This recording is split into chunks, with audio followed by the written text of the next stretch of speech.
Alright, hello everyone, and welcome back to the channel. Today we're going to be looking at the Object 907. Now, I decided to do the preview today because they have entered testing. I've been seeing them in almost every battle so far today, so they are definitely out in full force in testing. So we're going to be looking over the statistics here and just giving my thoughts on this tank. Now, I named the title New T22, unless I change it. But that's what I'm planning on. The new T20 or new T22.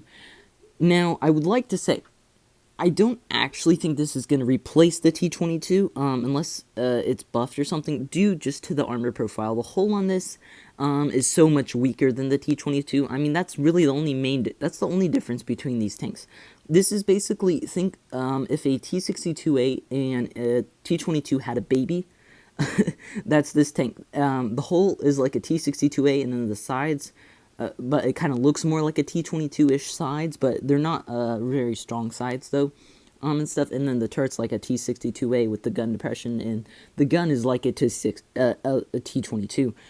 So yeah, that's kind of what this tank is. I think this is worse than the T22 though, just because of the armor profile. The gun I think is better though. We'll get into that. But yeah, this thing is definitely out. I would say probably outperformed by the T22 though. I personally really don't like the T22 though. I feel like I like this tank better.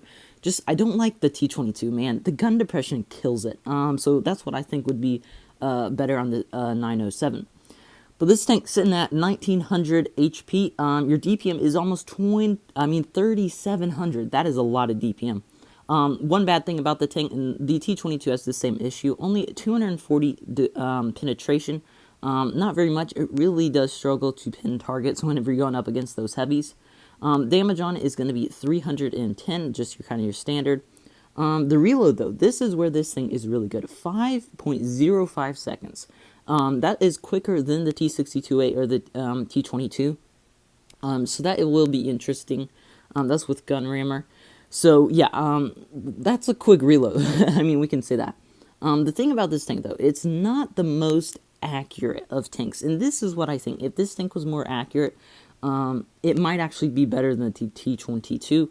But it just isn't the most accurate, as you can see, and they're not very good in class. Dispersion 0.326, not the best for a tier 10 Soviet tank, as you can see here. There is that 7 degrees of gun depression, though, which is fantastic for a Russian tank.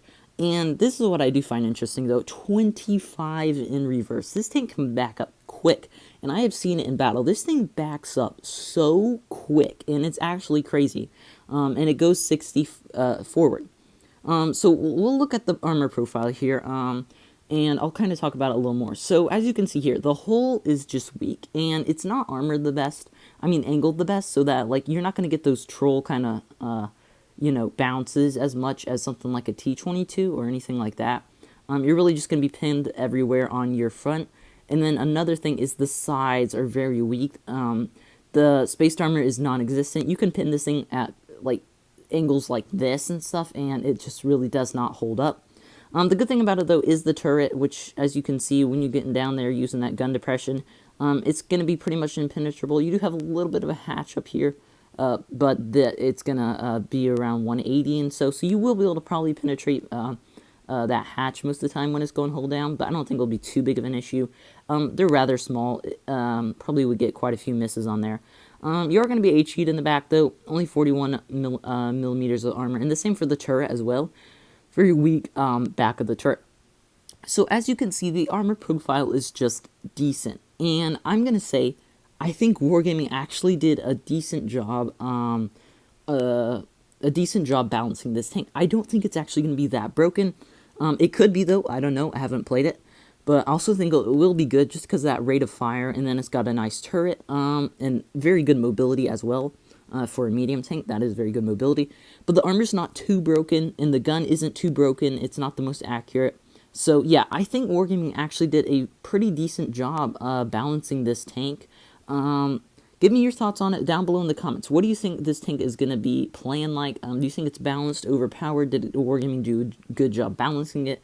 Is it going to replace the T22? Whatever you think. I do think this will definitely replace the 140. I think with this, the 140 would not be very relevant. I mean, it's not really relevant right now. T62A is just way better than the 140. So, yeah. Give me your thoughts down below in the comments. I think they did a decent job balancing this. I think it will just be a good tank. I don't think it's going to be broken. I don't think it's going to be OP. I don't think it's going to be bad. I think it's just going to be a good to strong tank. Alright, so I hope you guys did enjoy this video, and I will see you in the next one. Bye.